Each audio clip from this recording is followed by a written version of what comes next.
अस्सलाम वालेकुम, मैं हूं इश्तियाक गोंदल। गोया कि 8 फरवरी को पाकिस्तान में आम इंतखाबात होने जा रहे हैं, लेकिन दूसरी तरफ यह भी कहा जा रहा है कि ये जो इंतखाबात होंगे ये पाकिस्तान की तारीख के मुतनाज़ा तरीन इंतखाबात में से एक तरज के इंतखाबात होंगे। और उसकी बुनियादी तौर पर वजह यह है कि पाकिस्तान तहरीक इंसाफ के चेयरमैन इमरान खान जो है वो अडियाला जेल के अंदर मौजूद है। कोई पता नहीं है कि उनको कोई अदालती रिलीफ मिलता है या नहीं मिलता। और इसके साथ साथ अगर हम देखें तो पाकिस्तान तहरीक इंसाफ से वाबस्ता लोग अगर किसी जगह के ऊपर इकट्ठे होते हैं या उनकी जो आला लीडरशिप है, आपको मालूम है किस तरीके से उनकी पकड़ दकड़ का सिलसिला आज भी जारी है, उसके अंदर कोई कमी नजर नहीं आ रही। और अगर कल को पाकिस्तान तहरीक इंसाफ के कैंडिडेट्स किसी जगह के ऊपर जलसा करते हैं, कोई जुलूस निकालते हैं, लोगों को इकट्ठा करते हैं, तो क्या गारंटी है कि उनको गिरफ्तार नहीं किया जाएगा? बज़ाहिर तो ऐसे ही नजर आता है कि पाकिस्तान तहरीक इंसाफ के खिलाफ जो इकदाम उठाए जा रहे हैं वो एक तवील अरसे तक ऐसे ही चलते रहेंगे और पाकिस्तान तहरीक इंसाफ को साजगार माहौल फराहम नहीं किया जाएगा। जबकि दूसरी तरफ अगर पाकिस्तान पीपल्स पार्टी की बात करें तो उनकी जो आला लीडरशिप है वो भी मुख्तलिफ किस्म के इख्तलाफात का इजहार करती हुई नजर आती है और वो ये समझते हैं कि उनको भी जो है वो सिर्फ सिंध तक महदूद किया जा रहा है। जबकि अगर हम नून लीग की बात करें तो जिस तरीके से मियां नवाज शरीफ साहब लंदन से पाकिस्तान वापस पहुंचे, अदालती रिलीफ की बात की जाती है, वीवीआईपी किस्म के प्रोटोकॉल की बात की जाती है और तासर ये दिया जा रहा है कि खुला ग्राउंड उनको दे दिया गया है कि जैसे मर्जी जो है वो खेलें और जो दूसरी टीम के खतरनाक खिलाड़ी हैं उनको उस ग्राउंड के अंदर दाखिले की इजाजत नहीं है।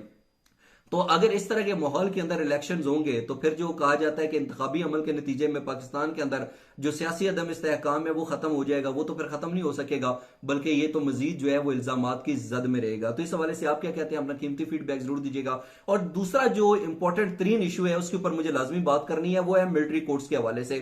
और मिलिट्री कोर्ट्स के हवाले से आपको मालूम है कि सुप्रीम कोर्ट का एक हालिया फैसला भी आया और सुप्रीम कोर्ट ने अपने हुक्म में बड़ा वाज़ेह तौर के ऊपर कहा कि सिविलियंस का ट्रायल मिलिट्री कोर्ट में नहीं हो सकता। अब बजाय देखा जाए तो उसके बाद 9 मई के जो 102 या 103 लोग थे जिनके ट्रायल मिलिट्री कोर्ट्स में चल रहे थे, अब उनके ट्रायल मिलिट्री कोर्ट्स में नहीं बल्कि फौजदारी की अदालतों के अंदर चलेंगे। अब बजाय यहां तक तो चले एक चीज समझ में आती है,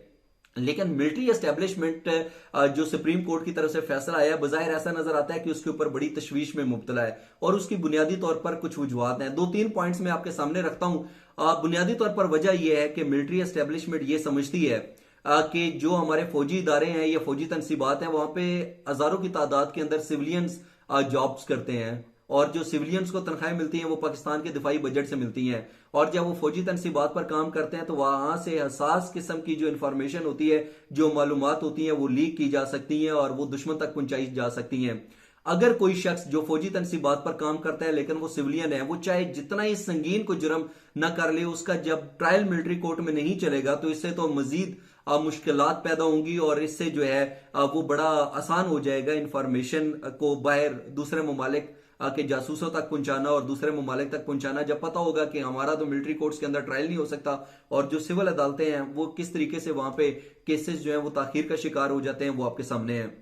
फिर दूसरा यह है कि हम जोब के अंदर जिस तरीके से कैंट के अंदर हमला हुआ उसकी बात करें या दहशतगर्दी के और वाकयात की बात करें, बल्कि उन सबको छोड़कर अगर हम सिर्फ मियां वाली एयरबेस के ऊपर जो दहशतगर्दों ने अटैक किया जिसके अंदर 9 दहशतगर्द हलाक हुए, उसके अंदर जो असला इस्तेमाल हुआ वो अमरीकी साख था जिसके अंदर RPG-7, AK-74 और M4 समेत जदीद हथियार जो हैं वो शामिल थे। अब बजाय वहां पे 9 दहशतगर्द हलाक हो गए, बाकी जब उनके फैसिलिटेटर या सहूलतकार पकड़े जाएंगे तो उनकी इन्वेस्टिगेशंस के बाद उनका ट्रायल कहां पर चलेगा? अगर सिविल अदालतों के अंदर ट्रायल चलेगा तो उसके अंदर तो हमें वैसे भी एक बेबसी भी नजर आती है। फिर जिस तरीके से केसेस बहुत ज्यादा हैं, जजेस की तादाद बहुत कम है, तो बजाय ऐसा नजर आता है कि वहां पे तो बड़ा टाइम लग जाएगा, जबकि मिलिट्री कोर्ट्स के अंदर बड़ी जल्दी जल्दी फैसले हो जाते हैं। अब बजाय देखा जाए तो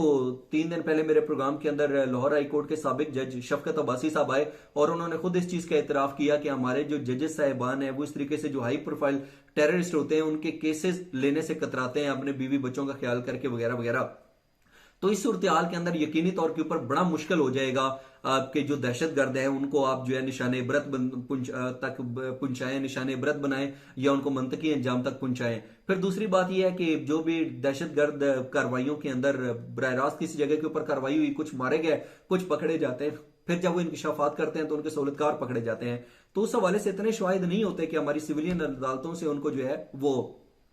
सजाएं मिल सकें। तो यकीनी तौर के ऊपर मिलिट्री कोर्ट्स जो है एक बड़ा असास नोयत का मसला है और मिलिट्री कोर्ट्स या तो हम ये कह सकते हैं ना, दो ऑप्शन है हमारे पास। एक तरफ तो हम ये कहें कि ये जो सुप्रीम कोर्ट ने फैसला किया है बड़ा बेहतरीन फैसला है, उससे अवाम को रिलीफ मिलेगा, लेकिन दूसरी तरफ ये भी एक हकीकत है कि इससे जो हमारी नेशनल सिक्योरिटी है वो भी खतरे में पड़ चुकी है। जब दहशतगर्दों को सजाएं नहीं मिलेंगी, स्पीडी ट्रायल नहीं होगा, तो फिर उनके अंदर डर और खौफ जो है वो कैसे पैदा होगा और वो इस तरह की कार्रवाइयों से खुद को बाज कैसे रखेंगे। ये एक बड़ा सवाल है, इस हवाले से भी अपना कीमती फीडबैक जरूर दीजिएगा। और जो सबसे अहम तरीन पॉइंट है जिसके ऊपर पाकिस्तान तहरीक इंसाफ के भी बहुत सारे लोग बात करते हैं,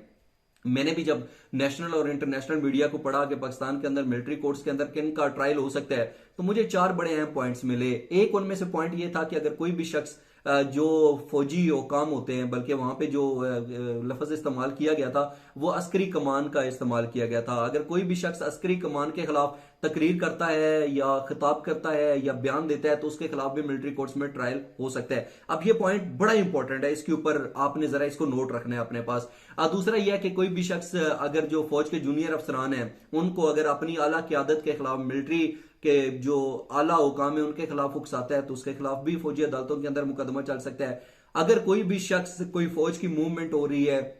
या कोई हसास मालूमात हैं वो किसी बाहर वाले मुल्क को देता है, जासूसी या बगावत के मुकदमों के अंदर आता है तो उसके खिलाफ भी मिलिट्री कोर्ट्स में ट्रायल हो सकता है। और फिर एक है कि अगर कोई भी शख्स जमहूरी जो हुकूमत होती है उसके खिलाफ फौज को उकसाता है कि आप आए और इक्तदार के ऊपर जो है ना कब्जा कर लें, टेक ओवर कर लें, तो उसके खिलाफ भी मिलिट्री कोर्ट्स के अंदर सजा दी जा सकती है और मिलिट्री कोर्ट्स के अंदर उनका ट्रायल चल सकता है। अब पॉइंट नंबर 1 की तरफ पहले आते हैं, जहां पे है कि अगर कोई भी शख्स अस्करी कमान के खिलाफ, जो फौजी कमान है उसके खिलाफ बयान देता है या तकरीर करता है तो उसके खिलाफ मिलिट्री कोर्ट के अंदर मुकदमा दर्ज हो सकता है। 16 अक्टूबर 2020 की बात करें, गुजरांवाला के अंदर एक जलसा हो रहा था और वीडियो लिंक के जरिए उसमें साबिक वजीर आजम नवाज शरीफ साहब भी मौजूद थे और उन्होंने उस वक्त के जो आर्मी चीफ थे general Qamar Javed Bajwa,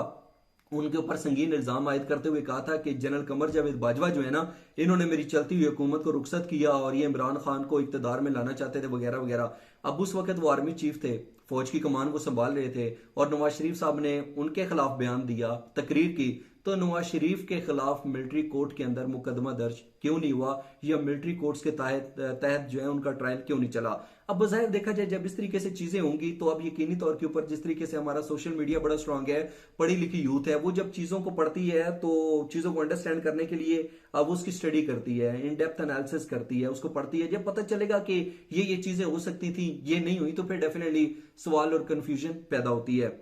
but no doubt जो पाकिस्तान की मौजूदा सूरत हाल है, मिलिट्री कोर्ट्स जो हैं उसके हवाले से अगर तो मेरिट के ऊपर चीजें चलें और जो दहशतगर्द अनासर हैं जिन्होंने पाकिस्तान को बराह रास्त नुकसान पहुंचाया, तो यकीनी तौर के ऊपर उनके जो मुकदमात हैं अगर उनको मंतकी अंजाम तक पहुंचाया जा सकता है तो वो सिर्फ आपकी मिलिट्री कोर्ट्स ही हो सकती हैं। आप इससे इत्तफाक करते हैं, ये इख्तलाफ, इस हवाले से अपना कीमती फीडबैक जरूर दीजिएगा। आज का व्लॉग देखने का बहुत शुक्रिया, अपना ख्याल रखिए, अल्लाह हाफिज।